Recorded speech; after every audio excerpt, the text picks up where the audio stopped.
Bakit may isang tao na minsan, pag ikaw yung napapagod, okay lang, hindi ka sumusuko, hindi mo bibitawan yung salitang, sukong-suko na ako sa'yo. Pero, kasi dahil mahal mo, kahit na alam mo na sa sarili mo na ayaw mo na, napapagod ka na, pero nilalaban mo pa rin kasi dahil ayaw mong mawala ang isang tao sa'yo dahil sobra-sobra mo siyang mahal.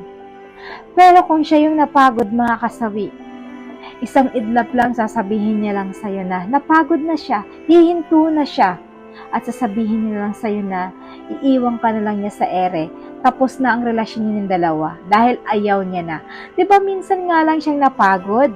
Iniwan ka na kaagad niya. Samantalang ikaw, ang daming beses kang napagod pero hindi mo siya iniwan sa ere. At higit sa lahat, hindi mo sa kanya masabi na ayaw mo na dahil nananatili ka sa kanya dahil pinanandigan mo sa sarili